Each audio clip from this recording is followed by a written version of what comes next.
Hello everybody, I'm Bob Fisher and it is my pleasure to welcome you to the annual Sun Youth Forum panel discussion. Las Vegas Sun founder Hank Greenspun and Ruthie Deskin, they believed so strongly that young people had something important to say and they needed to be heard. The idea was to provide a forum where students could come together and exchange ideas on a variety of issues. For 59 years, Southern Nevada high school students have been doing just that. Students are assigned to groups where they discuss topics, let's say, ranging from education to terrorism. Finalists are selected to summarize the conclusions of their group in a public forum. I am so pleased to be joined by 6 of those finalists here today, and I would like you to meet each one of them. Why don't we start, Aldo, with you? I would like to hear your name, your school, if you know where you're going to go to college, and what you'd like to do for the rest of your life. My name is Aldo Anioyala. I go to Desert Oasis High School. I'm planning to attend NSC and major in neurology. Thank you. Parsa. Hello everyone, my name is Parsa Kouari. I go to Desert Oasis High School. I would love to attend Cornell University and study astronomy. Thank you. My name is Ernest Constantine Lim Reynolds. I go by Gus.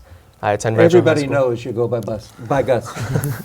I attend Rancho High School, and I'm considering UNLV or UNR, and I'd like to major in business. Great, thank you. Nestle. My name is Nestor Martinez. I come from Western High School, and I would love to go to UNLV and study finance. My name is Sean Mott. I'm a senior at Advanced Technologies Academy, and I want to pursue a degree in broadcast journalism at USC. Wonderful. Hi, my name is Michael Brooks. I'm a senior at Legacy High School. I'm choosing between several universities, and I plan on studying philosophy. Wonderful. Gentlemen, welcome to the Sun Youth Forum. And why don't we take a look for a moment and see exactly what the Sun Youth Forum was like.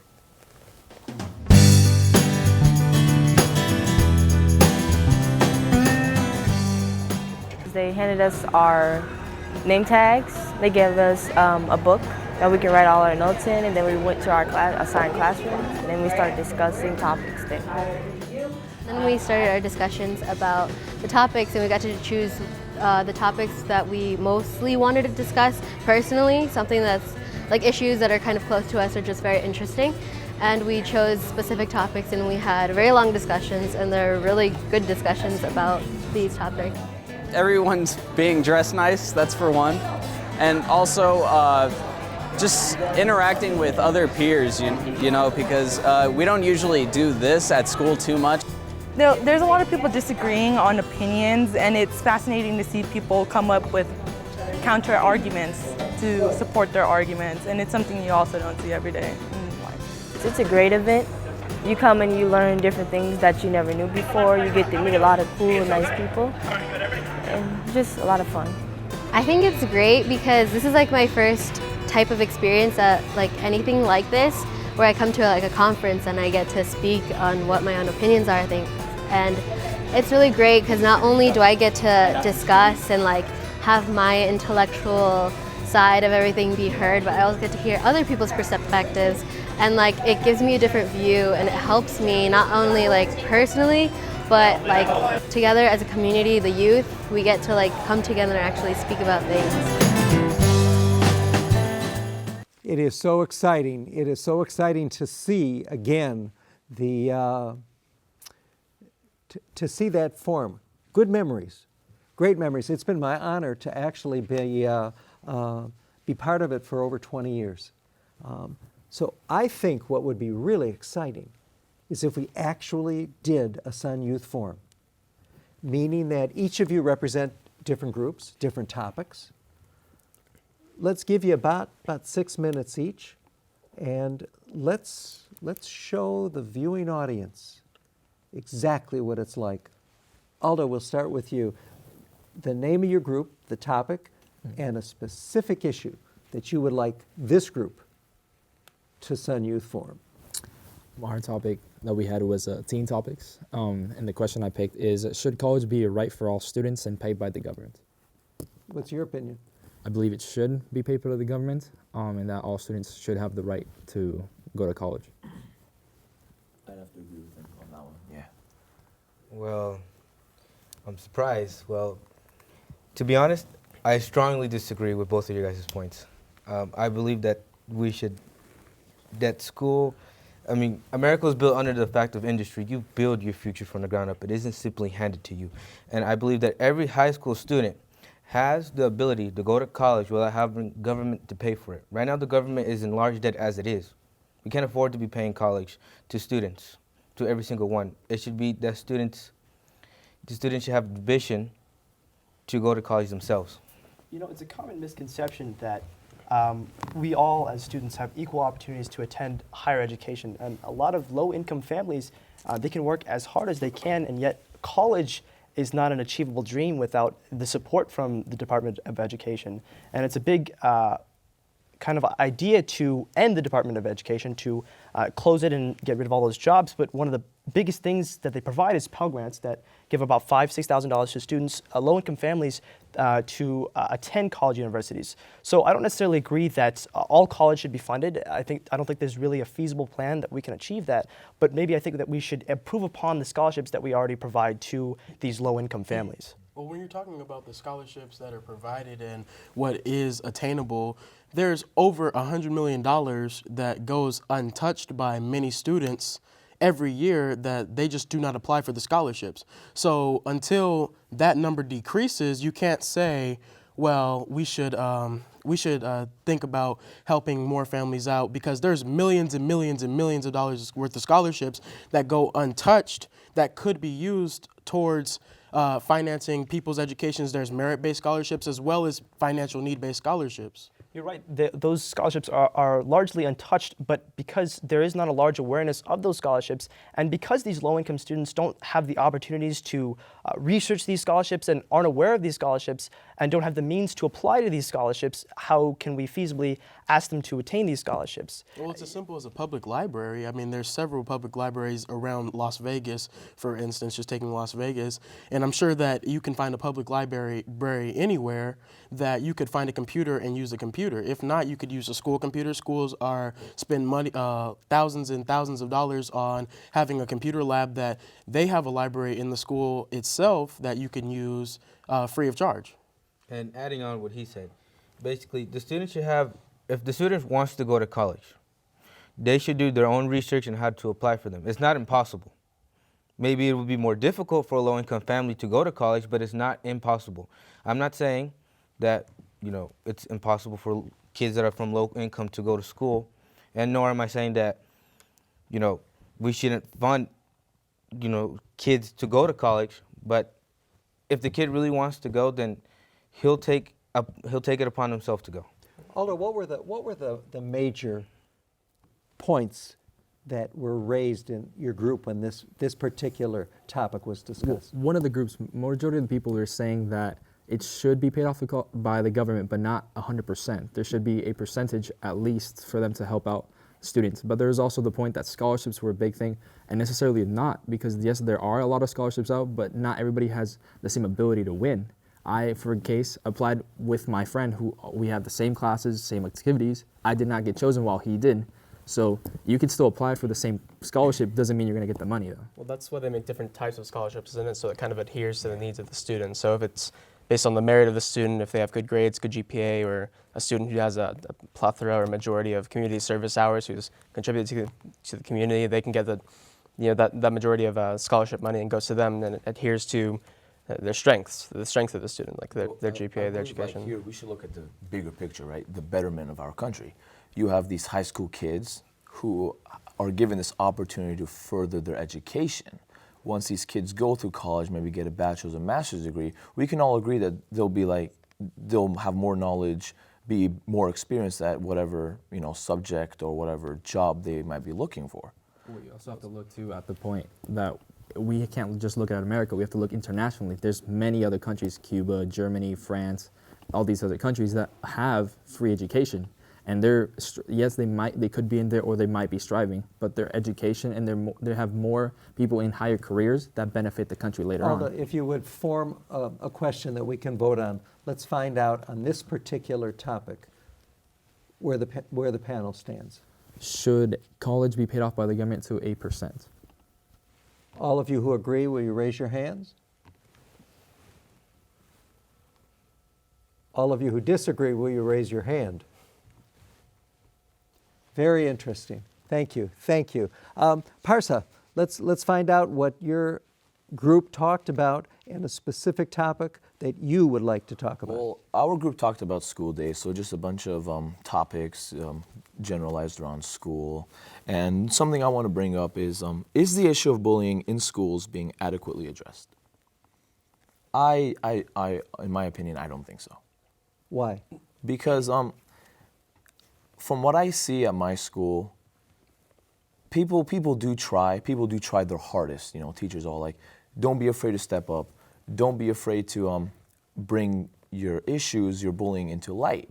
But the thing is, it's that the kids that kind of knock down those good motives, right? You have these kids that jokingly bully, you know, roast sessions. Let me get on you about your haircut. Let me mess with you on your feet or your outfit.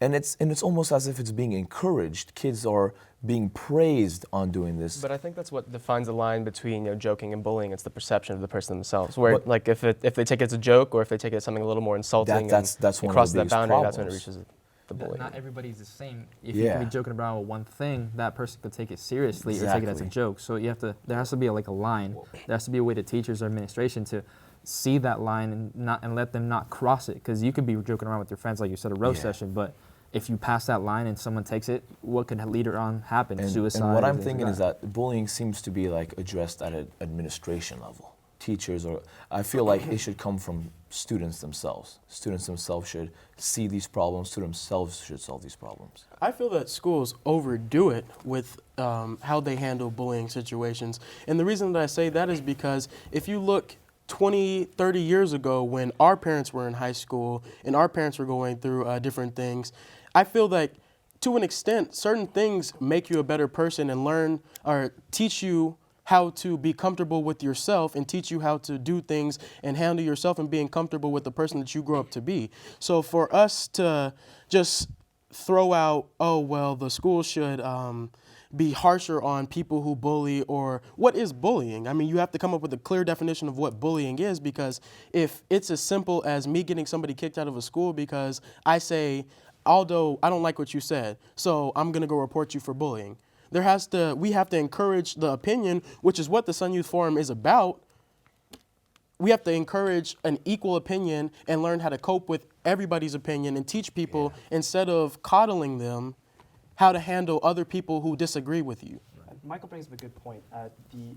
The notion of bullying is not a new one. It's existed. It's just the form in which it's existed has morphed into cyberbullying. And there is a way for us to track, but it also brings up the point, are we becoming sensitized as a generation? Are we overly sensitive? So how do we draw the line between something that is a serious remark versus something that we overreact to as a generation? Well, I think it's that matter of perception. You know, ultimately, if that person themselves perceives as an insult or something that crosses the line into bullying or something that's more than just a friendly joke, then who's another person to tell them that it's not supposed to insult them? I like to agree with Michael. I understand how schools are overdoing this. Like, you go everywhere, Well, anti-bullying. I almost agree with Michael. I think we almost talked about that in my room as well, Yeah. but the CCSD school district I think it's holistic. Like when we do go places, like as a part of the CCSD school district so far, when you do get in trouble, it's trouble. Yeah. I'd like to bring up the topic of perception. There's a completely and vast different perception based on different things that are impossible to create a generalization of where you are. And what I mean by that is I'm saying something coming from me, a 6'3" black male who happens to be 300 pounds, something coming from me, a joke coming from me, may not sit well with somebody, whereas Shaw may have said it because he is not as intimidating. So bullying somebody and teaching somebody, okay, as long as they're over 6 foot tall and over this amount of weight, this is considered bullying. I think it's impossible for you to directly say, this person is bullying, this person is bullying, oh, this was a joke, oh, we don't think that was that bad. You have to learn how to deal with it. I think as a peer group, we can generally decide which is a comment that wasn't needed and one that was a joke. And I think the biggest issue that comes up for bullying is that when it is clearly bullying, when someone is specifically targeting a group or a person, is that as a student body, we don't stand up. And that's the best way to solve this bullying, is not going to administration, because they aren't in our shoes. The school board, they're not in our shoes. They haven't been in a classroom for years. As a student body, I think the best and most appropriate action is to stand up for what we believe in. And that's the best way to decide what is an inappropriate Alexa, comment. will you form a question that everybody can vote on? So in the end, I want to ask you guys, do you sincerely believe that the issue of bullying is being addressed properly in schools? Yes or no? How many feel yes? How many feel no? The noes have it. I'm just curious, how many of you know of someone who committed suicide as a result of being bullied? Well, I've had friends who've suicide attempts, but luckily, I've had gladly. a friend that committed suicide. I'm not gonna mention his name, but it's through the act of bullying when we were in middle school. And I think the best way to solve this problem is to encourage, like, students as a student body at an early age to discourage bullying at an early age, at the elementary school level. Unfortunately, from what I see, it's almost as if the act of bullying is being encouraged. It's being used as a form of social empowerment. I like to say it like that. If from a young age, we see those kids, we teach those kids that judging someone because they did this or judging someone because they look like this, it's unacceptable, then I feel like things will get better eventually. It's not a new issue. I mean, it happens at adult level as well. And All right, Gus, your group's up. Oh, okay. My topic was potpourri, is a mixture of all kinds of questions. And the question I wanted to ask was, how can we reduce the incidence of school shootings? So, So that we're not going to talk about anything controversial today. Okay. I think it's a general thing of not just reducing school shootings, but and shootings in general. And we were just the recent tragedy in San Bernardino, and that brings up the argument of gun-free zones and stricter background checks. I think that is a step in the right direction, is stricter background checks, and it's just common sense laws that we should apply to people who are purchasing guns. If you're on the no-fly list, you shouldn't be able to purchase a gun. There should be a thorough background check. These gun shows, you shouldn't be able to purchase, any person should be able to purchase guns at these gun shows. And right, you're never going to be able to limit the amount of people who have access to guns. Bad people will always have an opportunity to purchase these guns. It's just being smart action towards solving these issues. It's common sense legislation that we should apply to, and to at least make it harder. And on the topic of gun control itself, I know it's very controversial right now, and some people believe like it's their right to have a gun according to the Second Amendment, and they believe like they're right, they have a gun and they can protect themselves. But what I believe in, that you can't, and I like to think in logic, and the numbers say that with cities with stricter gun laws tend to have less deaths. Now, I understand if you're a hard patriot that wants to keep your gun, Second Amendment, but you can't ignore the facts that stricter gun laws are safer. You can't ignore the facts. Where'd you get or that the source numbers. from? These are from these are statistics that were given on factcheck.org. Well, I have a hard time believing that stricter gun control laws prevent shootings, and the question It won't prevent them was, entirely, but it's going to make it a lot harder. the original question was, what can we do to stop school shootings? And I feel like there's no background check that's going to tell you when Joe Bag of Donuts is going to snap and want to shoot up a school. And it's not an issue of Joe going to buy a gun from a store or a gun show. He's getting it from his parents. He's getting it from. So what is the step in the right direction? Because how many, like President Obama said this past July, I shouldn't have to do this so many times. How many more times do I have to comment on these mass shootings? So what is the step in the right direction? We have to protect the people. So how do you protect the people? I believe sincerely we should give guns to the right people. As broad as that may sound, I sincerely believe if, we mentioned before here giving guns to teachers. Yeah, I mentioned that in my room. Someone in my room brought up the idea of arming the teachers. And I don't know, I honestly thought that was kind of So are we saying that more guns are the solutions to solving these guns? I thought that more guns on campus at a school are going to reduce the incidence of Because shootings that are caused by guns on campus. The sound of more guns in general just sounds like a horrible idea. People correlate guns with violence with death. But we need to remember whose hands are those guns going to? Yes, those guns are going to go into hands of kids that, may have a problem with a kid at school, or those kids that aren't maybe psychologically right. But we got to remember, those guns are also going into the hands of those people who are committed to protecting those they love. Well, how and much those who money? love How them. much money are you willing to spend on hiring more police and hiring more security? Because if you give any police officer a $60,000, give them $50,000. So that's How much money are we willing to spend let me to ask save you, these lives how many, that we how many, lost? how many more can't police put it in officers another would you way. want to on a campus, on any given campus? Look, I'm just saying just give me a number. Just give me a I'm number. saying that's just an option. I And think you should give me a number. the increase in gun is a lot of them related to Sweden and Switzerland, right? Majority of the citizens are armed, and that they all have guns, and they have one of the lowest rates of gun deaths, right? But that also comes from they have military training. They're required to be part of the military. They don't have access to ammo. Those are in military barracks, right? So this argument that if we increase the amount of guns, that more people will be protected. I don't know if that's necessarily true. It's the knowledge of how we're informing our public, how to use the guns, how to protect think them. of it like Think this, about too, like who you're gonna give the gun to, because if you give it to a teacher, not all teachers are stable. That we can see that at my school or any other school, and then it's teachers wherever they can have the gun. What happens if a student is available to find the gun and get it himself? That's Which that's brings me back to me- the let me put you idea guys in of a putting on situation, okay, campus is guys? going to solve this that can be killed by having a two-key system where two teachers have to be in one mind to open the safe or wherever it So is. if you're in gonna a Why make it more location- complicated than it needs to be? we can't eliminate You're this. waste that time to protect the student. There's a whole Let's talk bunch about of this. what ifs that can go that's on. the Now, biggest now problem. the viewing audience is starting to understand the excitement of the Sun Youth Forum. Finally, we've woken up. We've woken up. Okay. Ask the question. Do you think that something can be done to reduce the incidence of school shootings? Something can always be done. I agree. Can be done. Yeah. Like before we continue, just let me put a situation on your head. You're a psychopath. You have a gun and you're gonna walk into school. Are you gonna be more willing to walk in that school if you see a bunch of kids and teachers no weapons? Or if you know that there's at least 50, 60 personnel in there armed with a handgun?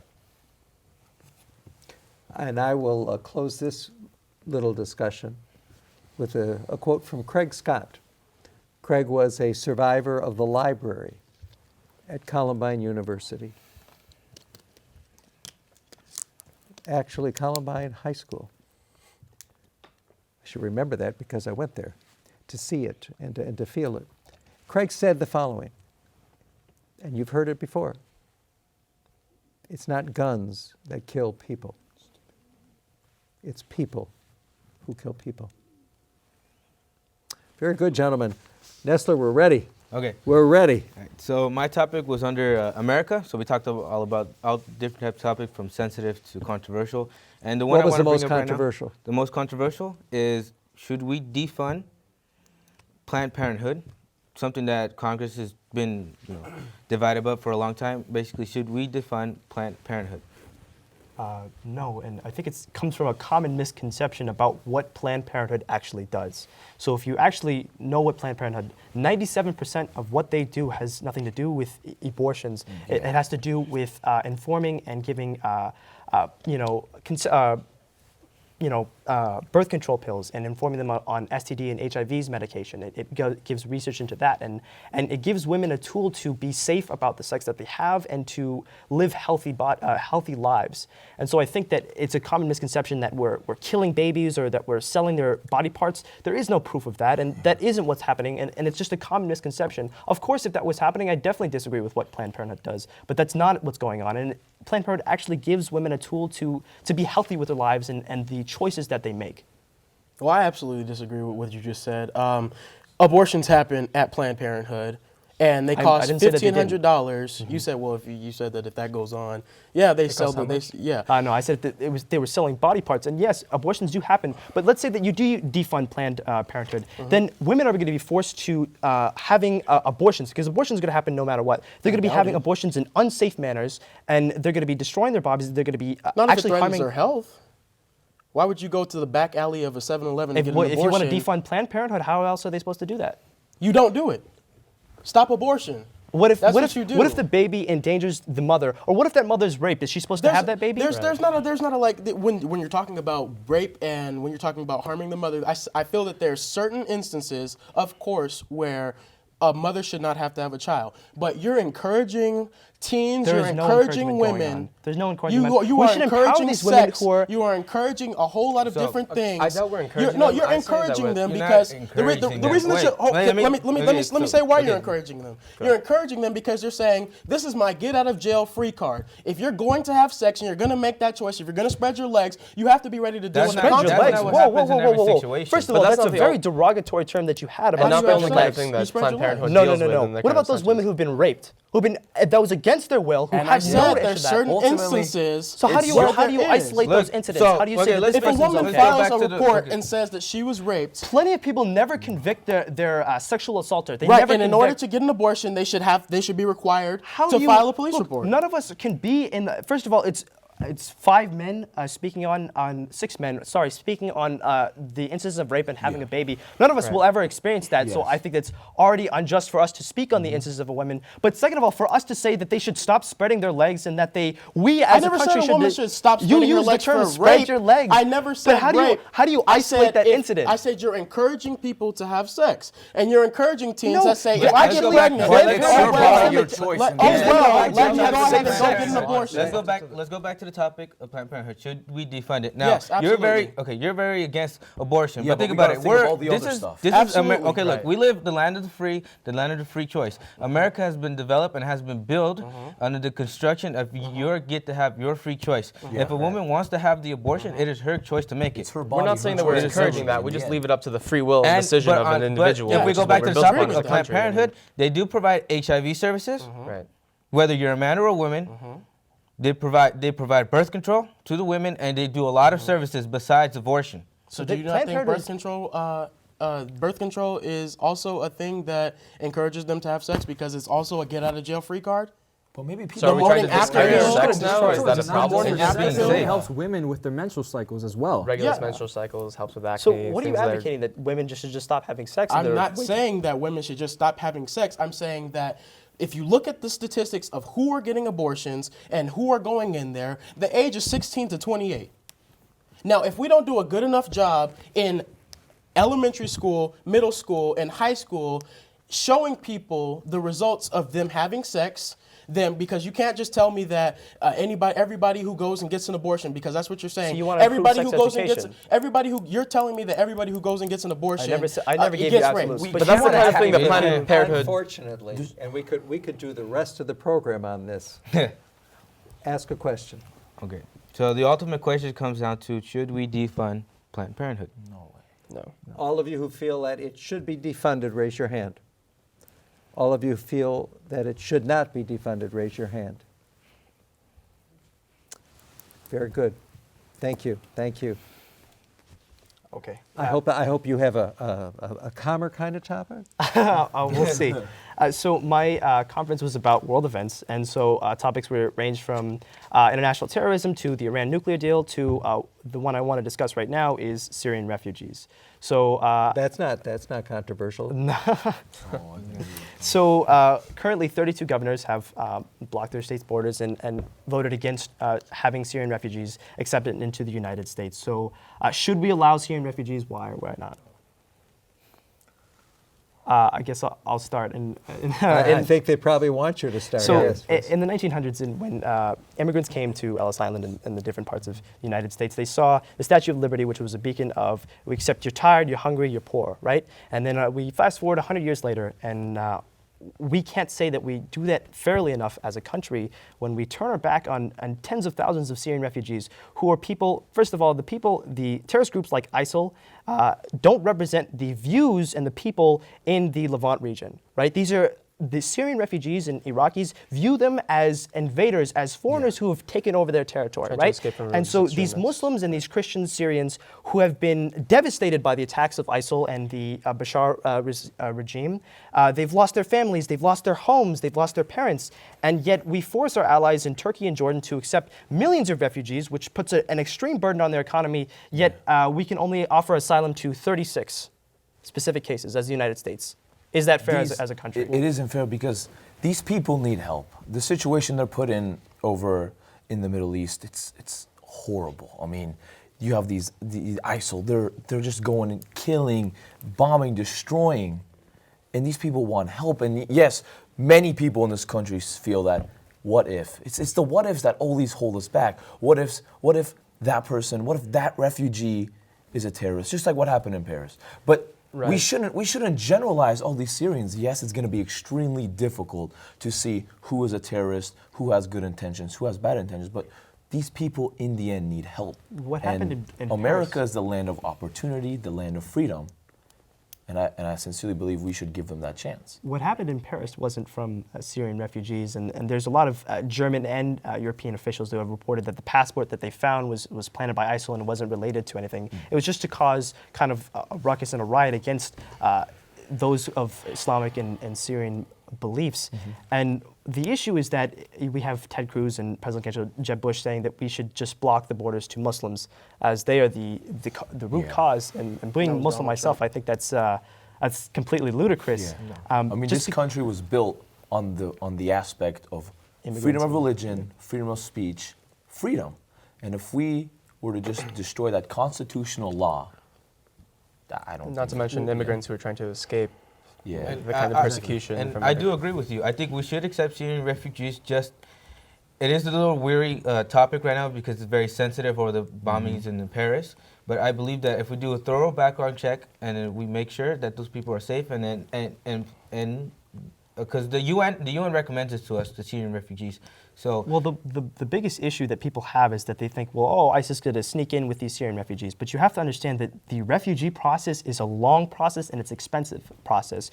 First of all, the UN you have to approve all your documents that you have lost your phone, that you are actually identified as a refugee. And so the UN interviews you. You have the Department of Defense, Homeland Security. They go through countless background checks. They're recounting their story thousands of times. They interview every member of the family. And this is a 2-year thorough process. They have to provide all the documents along the way. They have to provide, hundreds of thousands of dollars to pay for these documents and for these interviews. So for us to say that, ISIS is just going to sneak in through our doors, it's definitely not that easy of a process. But even through all these checks and these balances to kind of help make sure that we kind of filter out these religious extremists, the United States is still afraid that, even though through all these filters that one will get through, and statistically it's a possibility, but it's also been catalyzed by the attacks, Paris. And I have to ask you a question in your group.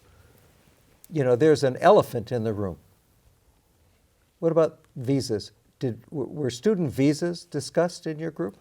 They weren't particularly discussed extensively in our group. I think you bring up a valid point because of the age that people are getting radicalized is the 18 to 25 range, or younger, and the visas are a very fast-tracked way to get into the United States. I think as far as the Syrian refugee issue, it's not that easy to get a visa from the United States, from the Middle East, first of all. Well, there's a lot more people getting student visas rather than and then there are some benefits of the refugees that aren't going to seek visas, because there are some benefits into identifying as a refugee, and Rand Paul also obviously has vowed to defund the housing that we give towards refugees. So there is a benefit of why they're going towards the refugee process. So if we're strictly talking about the refugee process and refining that, I think that we definitely should allow these Syrian refugees. And these Syrian refugees aren't going through the student visa way, they're going through the refugee process. Yeah. Right, but and so if we're worried about the attacks, you should allow the for another 2 years to pass. The exigency of the situation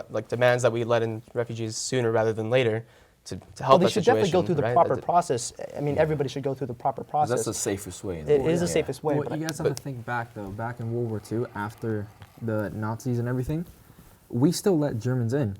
Why after ISIS hasn't even attacked us yet, we haven't gone to war with them as a huge war, we still don't let them in? I think it's beneficial to our country. What we actually did was there was a ship of Jewish people trying to escape the crisis in Germany, and so they went from Germany to the United States, and we blocked them off. We said, go back.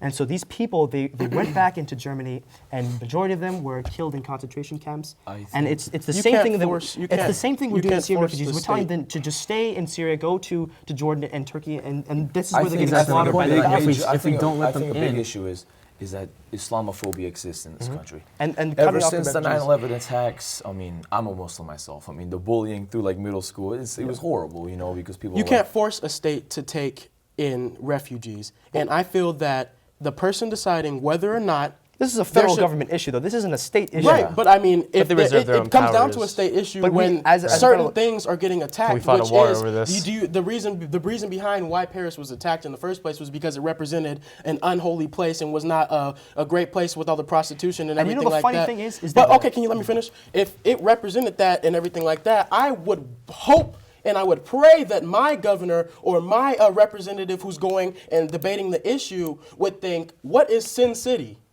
What is Las Vegas if it's not an unholy place and where people come to do And actually, unholy things? So after wait, the- hold on, I'm almost done. If it's such an unholy place, I would hope that my official would think, okay, hold on, So before you're we, before suggesting we, Syrian refugees are terrorists and Yeah, they're going I'm to not come here? saying So that. you That's just what because suggesting. most of the majority After the is- Paris attacks, the Prime Minister. Unfortunately, and again, this is another topic, we could spend more than an hour talking about. Ask your question. So should the United States accept Syrian refugees? If you feel that Syrian refugees should be accepted, raise your hand. Unanimous. Interesting. Michael, you're on.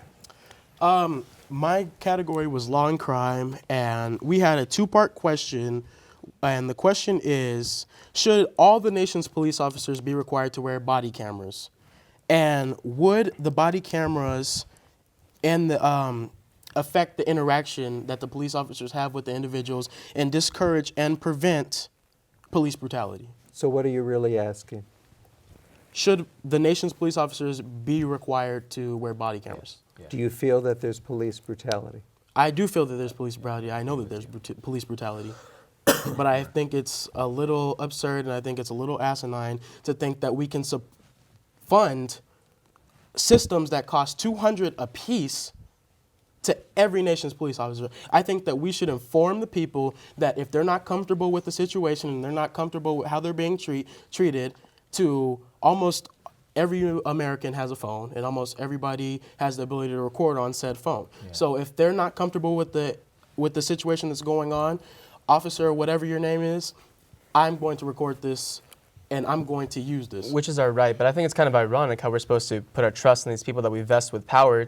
We put our trust in them so that they can uphold the law to protect our rights and things like that. And and the police, I've known many cases where the police take phones, confiscate, and delete the footage. I feel like if the people were to learn their rights and know what they can truly do in a situation like this, things like this could be prevented. And you believe there's police brutality, so how can I take out my phone if you think there's police brutality? What if a police just what I said, officer so-and-so, whatever your name is, but I do not feel comfortable said, with the situation. Police There's been brutality, then instances he where will comply police with brutality that. has been videotaped, and those officers who have clearly shown going over their edge of attack, of authority, and no incrimination has been against those officers. So what do you suggest is going on in this instances where it's clearly videotaped of what's going on, and I believe it was Eric Gardner was I can't breathe, and that was videotaped, and yet we did nothing as It comes down to white privilege, and I'm just going to go ahead and state that when there's cases where there's minorities involved and there's a white male who happens to be the police officer, somebody who already has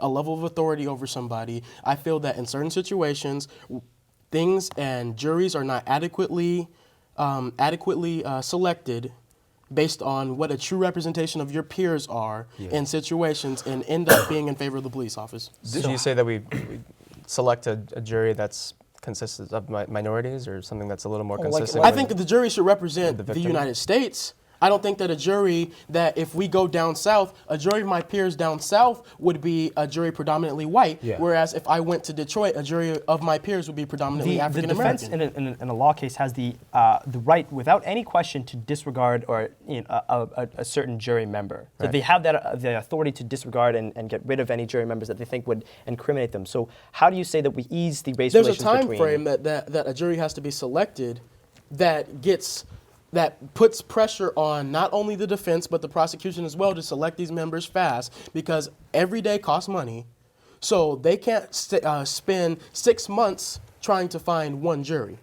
It's a process that has become, with the large number of criminal cases and criminal trials and everything like that, it's a process that has become so fast-paced and so normal that it is just generalized. And do you meet this requirement? Do you meet this requirement? Do you meet this requirement? Do you meet this requirement? Then how Good. would you ease the bigger question of easing race relations between, like you said, the whites and African Americans? Aldo, what do you think?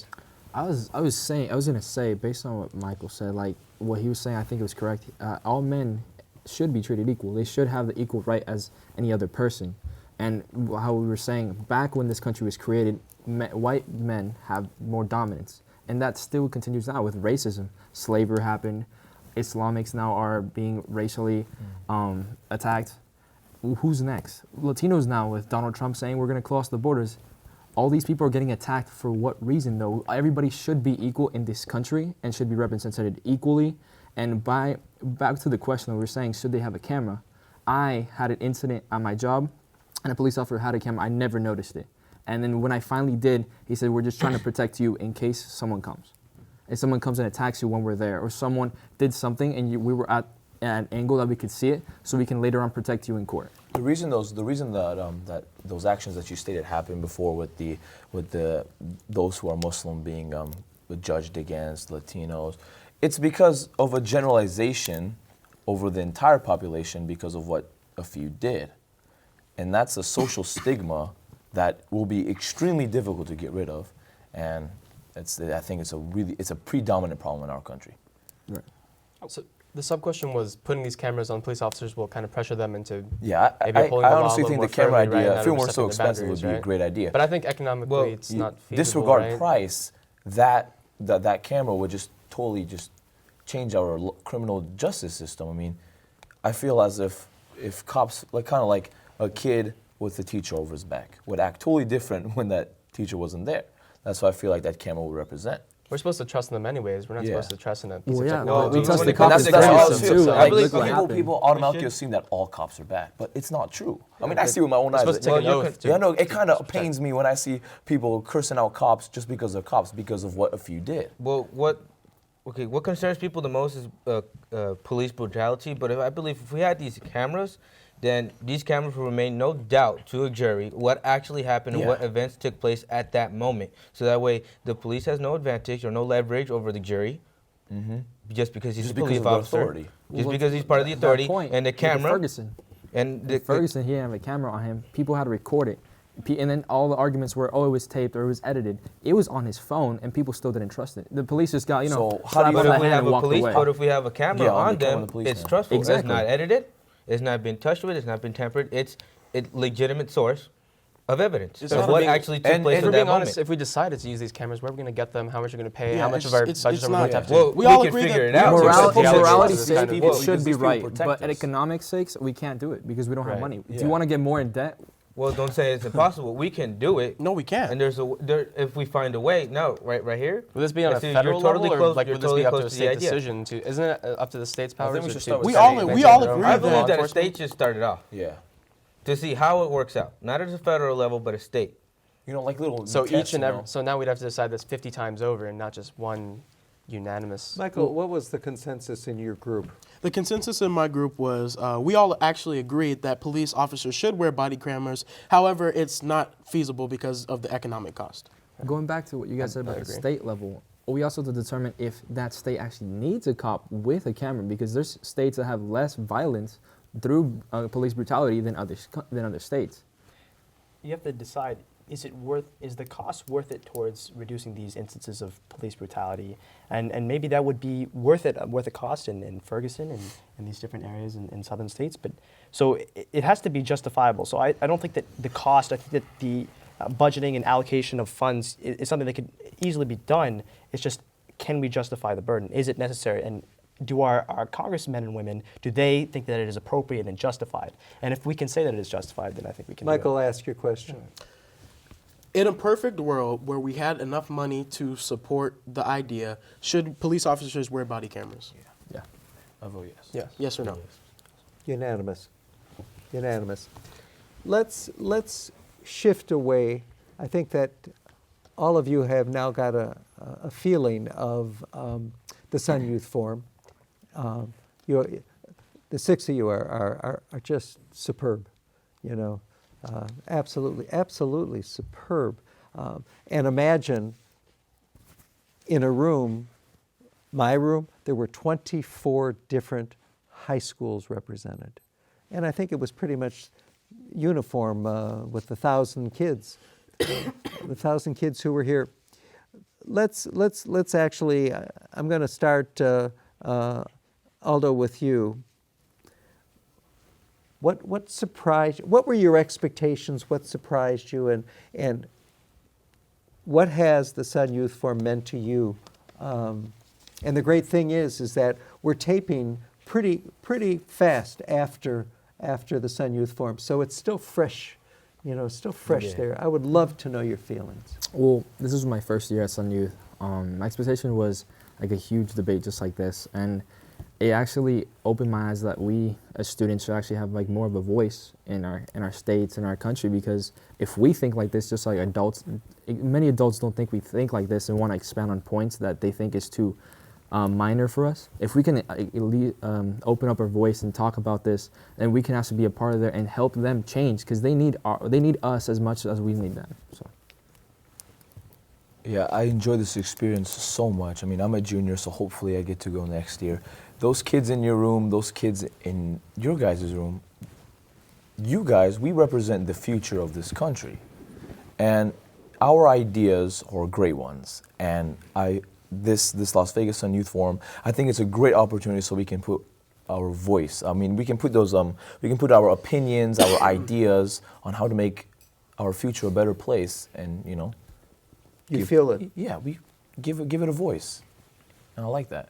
Right, a great place to come together to talk about things that people may consider too major for someone of our age. Like, and you've heard before that he's just a kid. What does he know? But we're our own young thinking individuals. We're coming up into adulthood. We're all close now, aren't we? We think for ourselves, and coming together to this kind of thing, the Sun Youth Forum, with the same like-minded people about wanting to do something about things in our immediate vicinity, in our county, our state, and then our nation, our world, and then coming together with such like-minded people, and then from there branching off and diversifying into what we believe on that, what we should do about it, when we should do it, how much money we should spend. It's interesting coming together and talking about this kind of things. Gus, were you surprised by the intelligence of everybody? I would imagine that in your classes, it's usually like the same 2 or 3 or 4 people who sort of dominate if there's a discussion going on. But you all met your match. Every school in your groups. Every school sends that person or those few people in your classrooms that you think are always running the conversations or talking up. But when all those people from every single school or these schools come to the Sun Youth Forum and talk about these kinds of issues that are predominant in our country and that will be predominant in our lives now and when we do become adults, it's a challenge, intense. But it's so much fun. It's so much fun. It's fun. Yeah, just listening to people and how they think and their differences and your ideologies and their similarities. It's an overall great experience.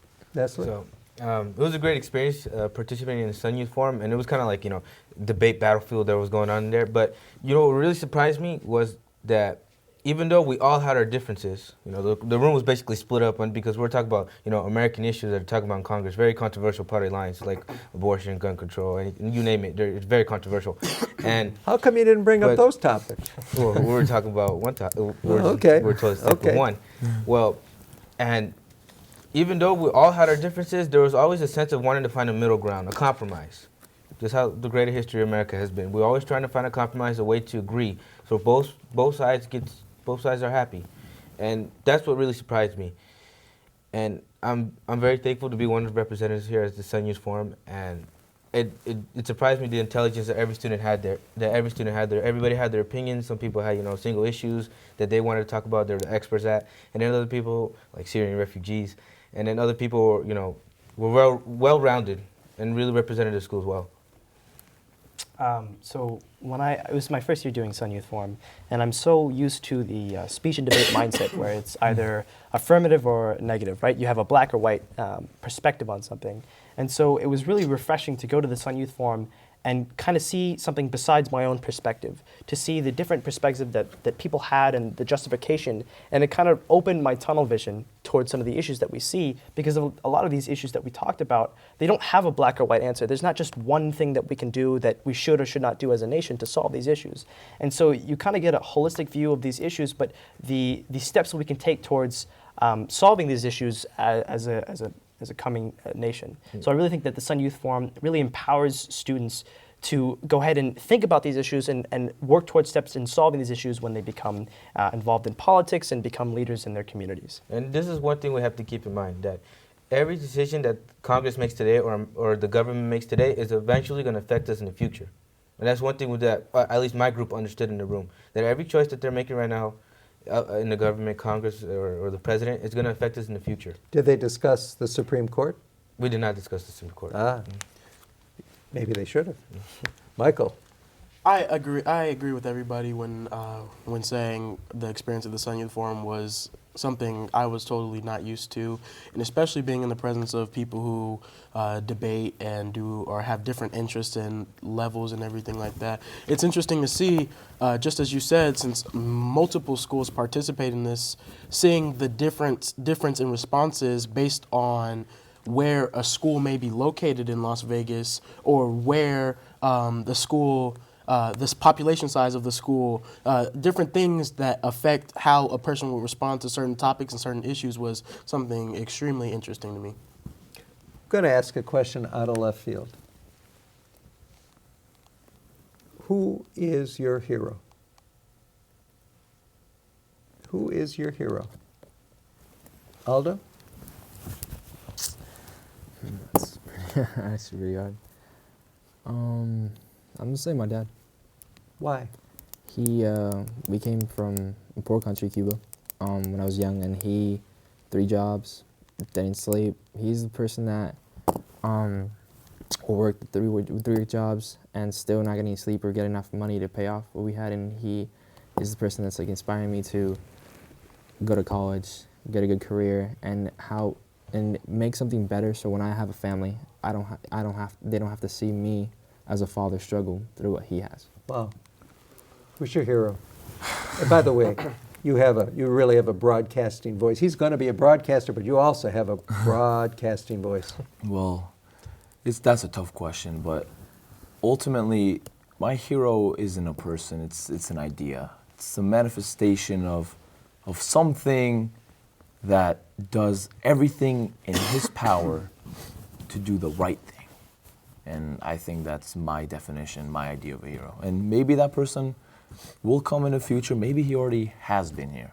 But in the end, that's what I sincerely believe a hero is. Are you close to that position? Hopefully soon in the future. Great answer.